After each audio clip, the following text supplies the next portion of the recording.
What's up, everyone? I'm Nick Mardi, and this is AFTERBUZZ TV Spotlight On, and today we're talking with American Warriors George Kosturos and, his band Thomas, everything all the way to what led him to his breakout role as Ali in American Warrior, The Wizard. Stay tuned. You're tuning into the destination for TV superfan discussion, AFTERBUZZ TV. And now, let the buzz begin. What's up, everyone? Thank you so much for joining me. I'm Nick Mardi once again, and we have George Kosturos from American. Finish it for me. American Wrestler, The Wizard. American Wrestler. My bad, guys. It's got like 5 titles. It's confusing. Yeah, and I was like, it was like my mistake because then earlier I was like looking through titles and I was like, ugh. Yeah, but I'll get. Thank you so much for joining me. Thanks, man. No, thanks for having me. And I love wrestling, so that's why I definitely wanted to bring you in the studio and talk a little bit about the movie and everything about you. Sweet, let's do it. So I want to start off real quick about. So you weren't, as a young age, starting with acting. No. It was all about music and sports. Yeah, it was like acting wasn't even a thing in my family. We were all basketball players, and like that's what I thought I was going to the NBA, and then I stopped growing, and yeah, like never had any sort of like theater background or experience. And when I got to high school, I started like questioning what I wanted to do with my life, and I was kind of just following the route of everyone else, like go to college, major in business, and like just figure it out. And like it kind of hit me like I do have only one life, one chance to like do everything you want to do, and I just decided to be an actor. And I would ask myself like what if I could do anything, what would it be? And it always was actor, and it seemed strange for that response to come back. And I was like, what? And then I waited a little bit and asked myself that again, and it was actor, be an actor. So I decided to become an actor. I told my family, and they weren't too thrilled at first. What ethnicity are you? I'm Greek, and there's some Persian on my mom's side. Okay. So I'm a little bit of both. So you were supposed to be a doctor, lawyer, or engineer. Yeah. Or open my own like restaurant. Yeah, or open up your own restaurant or tax office. That's the same thing with me. I'm a disappointment. You're Iranian too, right? I'm Iranian. Yeah. I was supposed to be a lawyer. Okay. And I was like, I play rugby, so it's not really wanted. Yeah. And my parents thought it was crazy because I had no family in the industry. It wasn't like we didn't know. It didn't even seem attainable growing up. That's probably why I never even thought about doing it.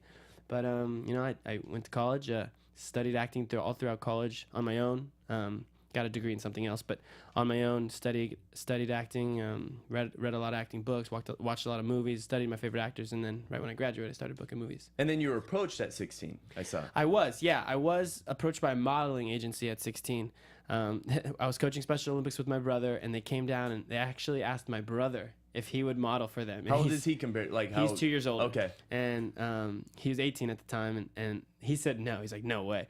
And I was like, oh, I'll do it. And the lady's like, sorry, you're too young. And I had to be like, I think 17 or just turning 18 or something. Yeah. And I was like, okay, well, I'll call you in 2 years. And literally in 2 years, I called her, and we set something up, and I did like a few little gigs, and then that led to like a manager, and it led to like more and more and more. And so, yeah. So it kind of worked out that way. It kind of came out of nowhere. Thankfully, my brother said no because he's a lot better looking than I am. I want to see you all too in comparison now. Yeah. Because especially with the mixture. Yeah, we could get a photo or something. We'll put some up. And so then you were doing commercial work, and then you applied to colleges. And so what made you kind of come from Southern, I guess, what part of Southern California did you start growing up in? Yeah, I grew up in Sacramento, Rockland, California, really small town, and then went to high school in Palm Springs, Palm Desert High School. Okay. And then I was applying for colleges all around there. I ended up going to USC and studied entertainment communications there, not acting, but was studying acting on my own. Just because my parents, again, were like, let's get a real degree. Not that acting is not a real degree. I get it. But they were like, they're parents. Yeah, I Greek get it. parents, to be Greek parents, specific. I don't know, but the Persian side, I totally get it. Yes. So I guess, okay, so then during that time, you were studying acting on your own, and you were doing the entertainment communications. Did you take anything kind of like helped you with your acting career from entertainment communications? I learned a lot about how the business worked. It was more like that degree was like taught a lot about producing films and like how the industry was run from like a like structural standpoint. So I learned how how filmmaking worked and what the industry was about, because I really truly came to LA and knew nothing. Yeah. I didn't know how movies were made, how they were financed, and how the studio system worked. So I learned all that in school. So I got a good producing side, but Yeah. didn't learn too much acting from my actual degree in college. I think that's a lot of us that come to LA and we're like, yeah, this what's is the so next cool. thing? Yeah, how does this all work though? yeah, there's no blueprint for anything. No. So then you graduate, and then all of a sudden you're approached for, well, you got Caged. Yeah, I got Cage and More, which was a 3-picture deal. They were supposed to make 3 movies. They ended up only making the first one. Okay. But got Caged, and then a couple months later, this audition came about. That's awesome. Yeah. So tell me a little bit about the audition process. Did you have to learn about Iranian culture before then? Because it's during the revolution that it takes place. Yeah. Well, I got the audition. I originally almost didn't go. Just because the kid was like 126 pounds and I was like too big, and I was like, this doesn't make sense. So I almost didn't go. And then a friend of mine told me just go, check it out. Yeah. And so I went, and they thought I was great, but they agreed, and they were like, you're too big. And then I read the script, and the script is amazing. The writer Brian Rudnick, who wrote this, it's just phenomenal, and it's based off a true story. Yeah. So I was crying reading the script, and so then I decided I really wanted to film, and they said I had to lose a little weight if I were to get the role. And I talked to my manager, and I was like, what if I lost like some weight before I go in for my callback in 2 weeks? He's like, yeah, no one really does that. You don't have to do that. And I was like, I think I'm gonna do that, and I just hung up, and literally for 2 weeks went on this crazy, unrecommended diet that helped me lose. I think 15 pounds in 12 days or something like that. Oh my God. It sounds like a model diet. Yeah, it was like modeled off Matt Damon's like crazy diet that's Yeah. extremely unhealthy. When he lost a bunch of weight for some movie, but it worked, and I showed back up, and they thought they were like, "Whoa, what happened to you?" And I was like, "I lost weight," and one of the producers was like, "Why?" And I was like, "For the role, I really want this." And he's like, "Oh, great." And so then it was callback after callback. It came down to like 8 different callbacks. Yeah. Finally, I got the movie. I know as even a wrestling career, you actually have to lose a ton of Yeah, weight. so It's it kind of up like and got down, me in up that and down, up and mindset down. of like how that works too, like cutting Yeah. weight, and like wrestlers put their body through some extreme circumstances to like to make weight. For, Totally. like, their No, I know. I completely understand. You matches. get on the scale and you're like nervous if you're going to make the weight or you have Right, to lose it right. right beforehand. Now, what is the most difficult thing you had to learn about wrestling? You know, was it I guess training? Was it a certain, I guess, move or tactic? Because you had to choreograph, I'm sure, a lot of scenes. Yeah, well, the wrestling itself, because I had never wrestled before, and it's a brutal sport. Like I played growing up, and like I said, I was a basketball player, but I played all sports: soccer, football, baseball. Yeah. And I was pretty good at all of them, but I'd never wrestled, and it's like, not to knock any other sports, but it's one of the hardest things I've ever had to try. Yeah. It's brutal, just like the physicality and the getting used to getting your face rubbed against the mat. And Yeah, that probably was the hardest. Getting used to just people yanking on your neck, and like it gets you pissed because but that's just part of the game. But you get mad at the other person, and then you like get more anger, and it was just a lot. I remember. How long were you, I guess, training for before the shoot date? I guess first production. It wasn't a lot of time. It was like 2.5 weeks, I think. I booked the movie. I was driving home to Palm Springs, and they said, "You got it." And I was like, "Oh, all right." And they're like, "Turn around, because you got to go to fitting, and then you go to Petaluma in 2 days." And I was like, "What?" He's like, "Yeah, you shoot in 2 weeks." So I literally went straight to Petaluma, started training with the real guy who the movie's based off of. Yeah. And it was like me and him and all the local high school kids, and this guy, Jimmy Pera, who's this Green Beret wrestling coach from Petaluma, is where we shot the movie. And just me and them for 2 weeks, basically me joining these high school practices and trying to like keep up. And all these kids were just kicking my butt for 2 weeks. Well, I basically. understand, because it was you jumping straight into it from a basketball player's standpoint. Yeah, from just a complete like unknown wrestling experience. But then I started to keep up, which was cool. I mean, they were high school kids, and I was like 22 at the time, but I was proud for being able to keep up by the end. Of course. I mean, learning how to play a sport in 2 weeks takes time, and then especially you're going to play a movie where you want to show that you've been doing it all your life. Right, because I mean, I've seen, not to keep talking about basketball, but I've seen basketball movies where you see the guy shoot and you're like, he cannot play basketball. I see that all the time. Yeah, I'm sure you see that all the time. Yeah, I played basketball in college, so I completely relate That's to that. awesome. Yeah, right. So I wanted to make sure that the wrestling was on point for the movie. So The only movie that I think that I watched where I was like, okay, this is pretty accurate, was Air Bud. Where I'm like, okay, the dog, pissing off his now little that's snout. what happened when I was. That's how it accurate. goes. Exactly that. Yeah. It was Air Bud, but wrestling. Not all movies are Air Bud, so. So what exactly did you have to learn about Persian culture for this film? I learned a lot about. Well, I had to do an accent for the movie, and my grandparents both have an accent, so I kind of mimicked them. I had some friends who were both Persian as well, and I mimicked their parents, and I would just kind of like follow their parents around and spend a lot of time with them, learning that. I learned a lot about the hostage crisis during that time, because that's where the movie takes place in 1979. Yeah. During the Iranian hostage crisis, so. I had to learn a lot about that. I got to learn about the food that they eat. In the movie, I ate a lot of different Persian What was food. your favorite food? I forget the name of it. It's like Ghormeh sabzi? Yeah, that's it. Okay, Ghormeh that's my sabzi. favorite thing. Yeah, it's the green stuff, right? Yeah. There's a scene where I'm eating that in the movie, and I literally kept eating it, like eating it, actually eating it, and they were like, "You got to stop eating the food because we're running out, and we have like 3 more takes to do." I was like, "Oh, okay, sorry." How many takes total was it? I forget, like maybe 6, 7. I Okay. was just scarfing down. You the messed Ghormeh up a line or two on purpose. Yeah, To keep eating we're it. gonna need more food. I would have Yeah. done the exact same thing. Yeah. And now, so and then for the Persian culture, what was some lines that you remember in Farsi? I have one. Well, in the movie, I have one line in Farsi, and it's "Kemi binamet." Okay, You know what that means? yeah. You speak Farsi? Yeah, I speak Farsi. Yeah. Do Kemi you speak binamet. Farsi completely? No, like enough, Okay. enough to get by. But Yeah. Kemi binamet means when will I see you again? Okay, I say yeah. that to my mother in the beginning. Spoiler. Shocker, that's the end. That's the ending Actually, and that's the the beginning. end. So no, it's fine. Do you still, I guess, remember a lot of lines that maybe you can use on girls or anything like that? You're like, oh, I know Farsi a In little Farsi? bit. That's They okay. didn't teach me any of those. I should have learned more. No, I don't know. You got any for me? Junaman, Junaman? like my honey. My honey? honey. Hey, Junaman. Girls like that. My girlfriend likes that. She's like, what? And I'm Yeah, like, the producer would Junaman. always try to teach me some dirty words, and I was like, I don't know what I'm saying. That's what I'm they not gonna do say whenever that. I go to Iran. That's all they teach whenever you have people who are foreigners. Yeah, like, yeah. oh, say this. Yeah. I'm like, damn. Say okay. it to your mother. That's say a it little to your bad. mother. Yeah. My mom's like, what you say? Exactly. Bash with the sandal. Yeah. Now, tell me a little bit about your band called Thomas. Oh, my band called Thomas. It's a duo. It's a like kind of acoustic pop duo with me and my best friend Nick Lucan, who's sitting right here. Yes, Mr. Nick. Say something loud, Nick, so I can hear you. Yo, what's up? We make kind of like acoustic pop-ish music. We have our first single coming out May 25th. It's called Never Forget. Cool. We formed the band like a year ago, maybe. A year ago. It's just we have a whole EP written. It's just been a process trying to get it Yeah. recorded. Yeah. And in between the movies that we're shooting, he's an actor as well, and so we're always shooting. One of us is away, and one of us is home, and so we've been trying to build our EP, but it will be out hopefully this summer, the whole EP. But our first single May 25th. Never May Forget. 25th. And Yeah. then the movie also dropped today. The movie is on iTunes right now. American Wrestler's on iTunes, Amazon, Roku, freaking Sega Genesis. And the 25th Anything. is an important date now. And yeah, the 25th is the point date. And then American Wrestler also comes out on DVD, American 23rd. What's the month are we in? June? We are in May right now. May 23rd. Sorry. And then also now you have a movie with Ludacris. Yeah, I do. That also stars my best friend Nick. And our song Never Forget is going to be in the movie, which is cool.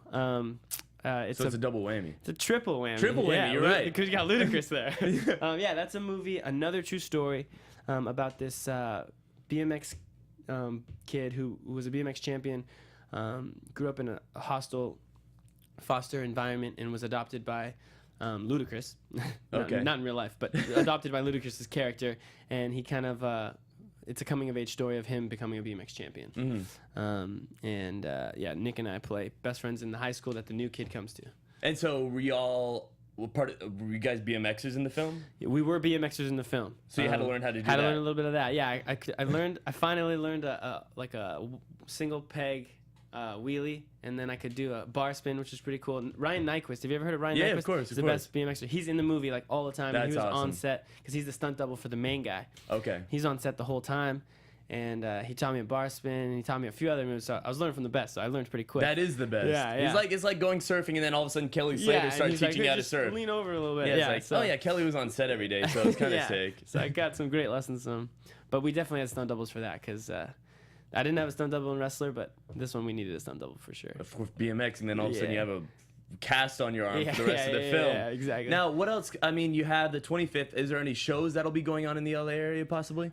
It was in theaters a couple weeks ago. It's already out of theaters now, so it's just For available. the band Thomas. For the band Thomas. I'm Oh, wondering if y'all I'm have any like sorry, live for- shows for- coming up or anything. Do we have a show coming up? No, I don't think so. We're gonna drop the single, and then we're just trying to get our EP out first. Yeah. Okay.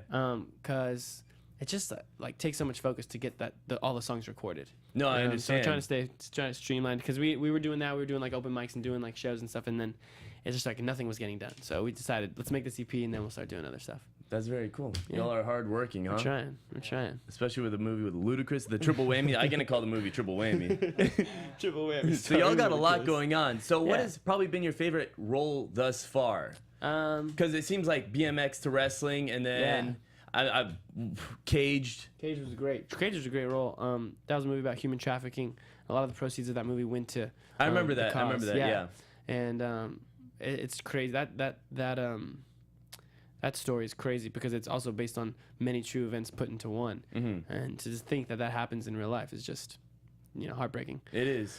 But favorite role, it's hard to say. I think I love all of them, but definitely Wrestler was one that I felt beyond connected to. It was a movie that was the closest to my heart that a character could be. Yeah, I felt so at home playing him. And especially, I guess, filming alongside like an actor like John Voight. Yeah, and William Fichtner, who's become like a mentor to me. And like what? Yeah. What is some of the coolest pieces of advice that they've given you? Like acting advice? Acting advice, anything on set, life advice. John Voight told me John told me some cool stuff about like simplifying acting in a way that no matter, like, a lot of actors get in their head and they're trying to do all these different things and do so much with like a certain piece of work. And he told me, he's like, if you can follow this rule, like you'll have a strong career and you'll be able to give performances that you're proud of. He said, if you always, no matter what you're saying, no matter what part of the movie, what part of the script it is, if you're saying it from an honest place and like you're just honestly saying what you're trying to tell the other actor or the other character, no one can fault you on that performance. Because if it was truly honest coming from you, that's how you did it, that's how you would do it, and that's a good performance. I see, yeah. And so he said, and when he said when he acts like that, when he applies that to his acting, it doesn't matter what the critics are saying. It was honest. Because he was true to the character and himself. Yeah, despite what is thought of it, it's honest and it's from a place of realness. So that's probably the best acting advice I've ever gotten, and it's from John Voight when I won an Oscar. So it's no biggie. Yeah, he might be right. I don't know. We're still testing it out. Are there any musicians that you've been probably playing around with or working with that we'd be like, what? Because I'm sure y'all are going around. Do we work with anyone cool? Oh, Alex Marshall is a good friend of ours. He's a up and coming musician, beyond talented. Lincoln Jesser produced Never Forget. Yeah, Lincoln for sure deserves a shout out. Lincoln Jesser is an amazingly talented producer, singer, songwriter, and he actually went to my high school. And so he's got tons of songs out, and I reached out to him when we had our first single and that we wanted to produce, and he's like, dude, please. And he was beyond welcoming and had us come over, and we literally recorded it. It was me and Nick's first time in the studio and first time like singing on a mic, and those are the takes we actually use in the song. Yeah. And Lincoln loved it, and I think we came out with a really good song. That's awesome. Lincoln Jesser's the man, and Alex Marshall's been like a mentor to me in the music world as well. And so now you've played several different types of, I guess you've learned several different types of sports and characters and kind of backgrounds for several films. Now, what would be an ideal movie that you would want to move to next that involves a sport? So you got to learn a new sport for it. What would it be? I love martial arts, and I love like MMA fighting. So, and I do that like in my own kind of training in that on the side. So I'd love to do some sort of martial arts kind of movie. So like a Three Dragons from the maybe, 90s, yeah, or maybe, like a Karate Kid. Yeah, maybe some sort of Karate Kid, MMA. Like there needs to be I think there needs to be an MMA movie. There's a few. There's a few. Like Warrior. Never Back Down was a cool Never Back movie. Down. I thought that was a cool movie. Warrior was an amazing movie. Yeah. Fighting. I don't know. I'd like to do a movie like that. MMA, what would your character name be, you think? Oh shoot, Nick. Nick? Because you guys are both named Nick. Oh, so. that's awesome. Shout out. Shout out to the Nicks out there.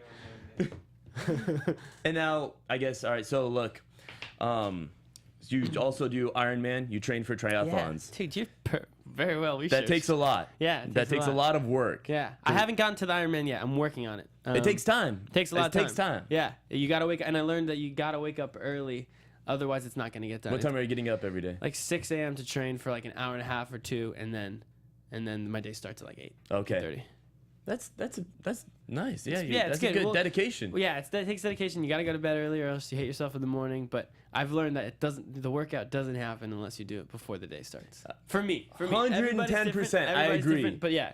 When I get to the gym at like 4, I'm like, yo, I'll lift this barbell, but that's it. Like I'm tired. I just tossed a coaster. Like that's how I feel about it. There's nothing gonna get lifted. It's either before 6 or 8, then I'm good. Right. And so I mean, that's swimming, biking, running. What do you think your best asset is in a triathlon? Because you look lean, you look like you're fit, you're in shape. Yeah, you too, man. Thank you. I was at the gym. That's why I'm like, I think everything caught up to me. I'm sweating a little bit here. You're fine.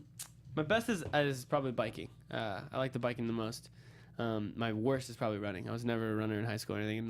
Long distance just like sounded crazy to me. Like, why would you want to do that? But now that I'm into this and like I enjoy triathlon training, that's the one I need to work on the most. I know a lot of people in the Ironman, like triathlons, get tattoos. Are gonna get an Ironman tattoo. We were just talking about that today, and I was like, dude, I don't know. I'll be at What was Starbucks that and like, thing you said? It's like putting a bumper sticker on Aston Martin or something like that. You know, like That's funny. I don't know if You're I an want a Aston tattoo. Martin. I like that. That's what he said. I didn't say it. Okay. I like to think of myself like that too. I'm like, I'm an exotic car. You're Greek Persian. I'm Persian Irish. I'm exotic. Yeah, exactly. But yeah, I don't know if I could get a tattoo. But I've told him today. I was like, if I were to get one, that's the one I would It's want. so funny because it's like I'll be at a Starbucks and you'll look in front of you and the guy's calf has Iron Man tattoo and everything like that, or like people have it in different Well, places. like even just like I'm not wearing the watch, but like there's not an Iron Man, but like a triathlon watch that you wear. And when I see people with it, like it strikes up the best conversation. I'm like, oh, you train? They're like, yeah, and we just talk for like 20 minutes. Yeah. It's just anyone. So I think that tattoo kind of like probably ignites that even more. It's like a community. Community. It's a connection for sure. But I don't know if I can get the tattoo. Maybe I'll get like a necklace. I got a friend who did one. And he has a necklace. That could be enough. necklace. That could be enough. It's not I like permanent. Don't necklaces. ruin the car's body. You know. Yeah. Don't ruin the car. Keep it Can't exotic. get another paid job on that. Face value. Yeah. So now, for people who are wanting to get into the acting world, look, you said you came to LA, you didn't know what was going on. You didn't know how to approach it. For, I guess, let's say 16 to 18-year-olds who are coming to LA, they're like, bam, I'm in Hollywood. Yeah. What a piece of advice, because I know a lot of people can get lost. Like, what am I doing? Who do I talk to? Yeah, I think a lot of people have been asking me that recently. And I think the best thing to tell anyone who wants to try it is just don't do anything. Just start auditioning. Just start going to auditions, because you'll start to see what it feels like. You'll start to like feel like what it's like to audition. See if you even like it. You know, a lot of people like set all these things up and then go audition and they're like, oh, I don't really like this. So the first step is to audition. It's the most uncomfortable part. It's, you know, I don't like it. It's the least favorite part for most actors. And so, but the auditions are there and available. There's Actors Access. There's all these different casting networks. There's LA Casting. There's just sign up for one of those and just start submitting yourself. And I truly believe that if you start doing that, and you really want to do this, you'll find your way. You know, you'll start like meeting people at auditions. You'll start like making connections in town, and you will find your way if you want to do this. But start auditioning. I completely agree. Yeah. Just going and keep doing. Not that I'm like doing, you know, No, your but I movies, mean that's but all I did. It is that's that. all I mean, I can only say what I did, and that's all I did. I just started auditioning. It's true. Now, tell me about your first audition ever, for a film or television. I remember it, and I almost got it. It was. Tell me a little bit about it. I was a sophomore in college. I just signed to this manager, and like a week later, I got my first audition. It was to be the new Red Power Ranger on Nickelodeon. Oh wow! And like I was hyped because like, you know, just coming to town, I thought that was the coolest thing ever. And I auditioned. They liked me. I auditioned like 4 more times, and I got all the way to testing, which is testing means like you're like it's between you and a couple other people, and like. I thought I was gonna get it. This new manager I just got thought he's like, dude, your first audition, you're gonna book the show. And my mom was like begging I don't get it because she wanted me to stay in school. Oh man. Yeah. And I was like, what the heck? And I didn't get it and ended up finishing college. So I guess mom's prayers worked. But yeah, my first audition went well, and that was probably what hooked me. I was like, oh, I can definitely do this. Yeah. But I don't know, it was probably 100 auditions later. I was like, oh, this is hard. So that was first. Now tell me about making music. You know, you have an EP coming out that took a lot of work. Tell me a little bit about the process of making that first song. Like you were saying, you're going to a bunch of open mics and do all these things. Yeah. Now then you were like, we had to sit down and finally do a song. Yeah, and right. Get it going. Well, we kind of like our band came together just like totally organically. It's just y'all two. Just us two. We're like a duo. So we were just like, I was just playing music at home all the time and like just like, you know, kind of writing songs. And then I would do this thing where I beatbox at parts, and Nick would just walk in and just start rapping over my beatbox. And I was like, that was cool. And he's like, I was like, do that again. And then like we kind of started like choreographing this little song, and then like we would show our friends, and they all thought it was cool. And so we got into this like just constantly learning covers and constantly like making new songs where I sing and play, and then he comes in and raps and sings, and then it was like this fun thing, and all our friends loved it, and they're like, you guys should be a band, this, that, and this, that. So we're like, okay.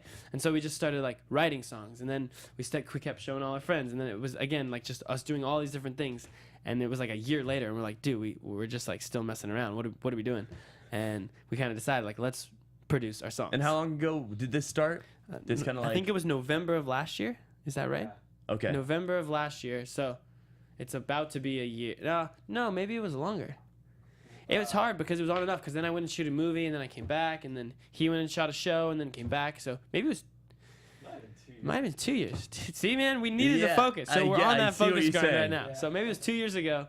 We had that first initial like excitement, and then now we're finally. So 2 years. Yeah, it took about 2 years to like hone us in. And now it's finally 25th. 25th. Yeah, first single. And now, what would say Ludacris was like, yo, I want to join Thomas. I want to join Thomas ASAP. First song we're going to make is called Fill in the Blank. Oh, shoot. It would be called... oh shoot, because Ludacris would walk in and would be like, oh shoot.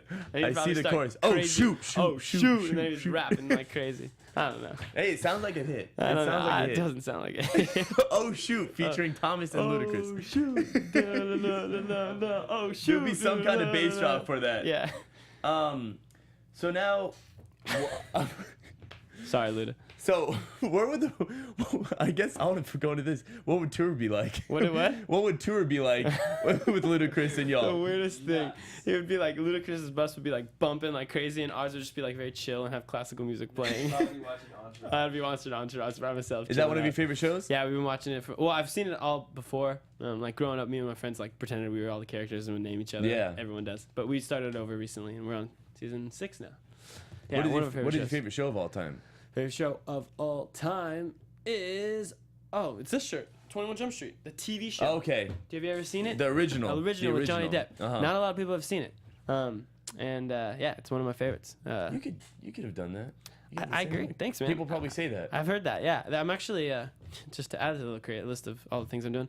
I'm trying to put together a film based on a true story about the story of undercover cops who come to high schools. It happened at my own high school. What? We were going to school with this kid for like maybe 9 months, and he was our friend, and like we would do homework together, and like he would hang out with us for 9 months, and then one day, out of nowhere, arrested 10 of our friends, and we were like, "What? John's a cop?" And he was a cop the whole time. What? Yeah, and there's a whole backstory of like a lot of corruption that went on with that, and so I'm kind of developing a film around that, and I would like Yeah. to play the kid. Yeah, So that was you lived 21 Jump Street. I lived on Jump Street. And it was my favorite show, and then I lived it, and then now I'm trying to be in the movie of it, of the real version, Of the real To like the version, show. of your version. Yeah, not like the Channing Tatum. There's no ha Jonah ha Hill ha one. ha ha. Yeah, it's not funny. There's no Jonah Hill running around in a Peter Pan outfit, which was great. By the way. which was good. That's insane. Yeah. That's So, a good story. I'm sure everyone do a lot of people know about that about you. No, that's it's like one of my newer things that I'm trying to put Very together. cool. Yeah. Me and Mike and Greg, my two producing partners, are kind of building the pitch deck on that and trying to get it out there. Yeah. So then, okay, so that's your favorite show. Now, shoot. if you could cast yourself in any film, what would it be? That was already made? That you know is in production right now. Like wait, to be in a movie that's You like being filmed right now? It's being filmed right now, or it already exists, and you could be like, oh, I want to be placed in that. I would have They're casting for Aladdin right now. They are. I know they are. And I think I would make a great Aladdin for sure. Also, Spider-Man was always a dream of mine. Tom You could Holland. do a Peter Parker. I don't know. Tom Holland kind of took that one. I don't know if I'm white enough. No, you got it. I got enough, maybe. They got color correction. Yeah. they can make it happen. Exactly. They can make it Yeah. happen. Yeah. Do you know all the lyrics to "I Can Show You the World"? Yeah, I do. I've been singing You it do? a bunch. Yeah, So you got it. Did you go in for the audition? I did. How'd it go? Very good. That's awesome to hear. Yeah, I know. yeah. I had another friend who went in for the same thing, and it was like he was Persian Greek. I swear to God. Actually, way. now that I think about it, he was Persian Greek. Dude, are we friends? Is It was my girlfriend's friend, and then he went in. I met up. He was like Latin. I was like, "Where was the audition?" Yeah. Then he said I couldn't do the audition because I would look like the Hulk in it. yeah, that's true. Compared to all the other lean little Aladdins coming in. Yeah, see, I'm little. I can still 60, pull I'm it like, off. oh, I could show you the world. Jasmine it would have been an alternate story. It would have been for Broadway or something like that. What else, I guess, that you can talk about, I'm curious now, that you've auditioned for recently? Auditioned for recently. I don't know. That we'd be like, what? That's pretty fun. Because they are doing all those live actions Yeah, now they're for doing all Disney. live There's action like Disney. 20 that are, like Tim Burton's going to be doing Yeah, I heard Dumbo about that. now, and Yeah. like crazy stuff. I don't know. Auditions are random. There's a million things that I can't even remember. Oh, a million. Sorry. No. Sorry, You know what I bro. mean? You know what I mean? Like, I know. Hey, it's good. It's good. Like, if you're getting a million. like I recently went out for some show that they're making where I don't know if are we allowed to talk about this stuff? I don't know. I'm curious. I don't know. It's fun to talk about Aladdin. Aladdin. Because I know we had something in common with a guy. Yeah. That's true. I know. Aladdin, I think, is spot on. I'm happy to talk about that.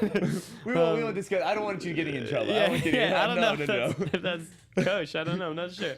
So before we wrap, kind of throw out all the dates for us because you got a lot going on. I want to know everything so everyone can keep tuned about it. All right. So here we go. Today, American Wrestler available on iTunes everywhere. What month are we in? May 23rd, we got American Wrestler on DVD available all Walmarts, all Targets, all kinds of stores. May 25th, never forget, me and Nick's first single for our band Thomas. November 25th, my birthday, I'm turning 26. I think that's all of them. What about Ludacris? That one doesn't. Oh Shoot, dropping 2018. Thomas the band featuring Ludacris. No, and then that movie it doesn't have a release date yet, so we don't know when that's coming out. Who knows? Unannounced. But thank you so much. I appreciate it, George. Thanks, man. Good time, fun time. Yeah, dude. Thanks for having me. This is great. Yeah. Got a lot out of you. I think I had a lot of fun. I know. Learning Sorry, more I had about so you. many different things to talk about. No, there was everything from a triathlon to Thomas to USC to growing up to exes. There was a lot we talked about. We didn't discuss exes this time. That's next time. Yeah. But thank you guys so much for tuning in. You can where can we follow you on Instagram? Follow me on at George Kosturos on everything: Twitter, Instagram, Facebook. That's all over it. I'll let you boy. Yeah. Thank you guys so much. I'm Nick Mardi, and this was AfterBuzz TV Spotlight on. Thank you, and then don't forget to give this some thumbs up and check it out on iTunes podcast. We'll catch y'all later. Thank you. From executive producers Maria Menounos, Kevin Undergaro, Phil Svitek, and the entire AfterBuzz TV staff, we would like to thank you for listening to the AfterBuzz TV network. To watch or listen to other after shows and post comments or questions, be sure to visit AfterBuzzTV.com. I'm Sir Richard Wentworth, and this has been a presentation of AfterBuzz TV. The views expressed herein are those of the hosts only and do not necessarily reflect the views of AfterBuzz TV or its owners or principals.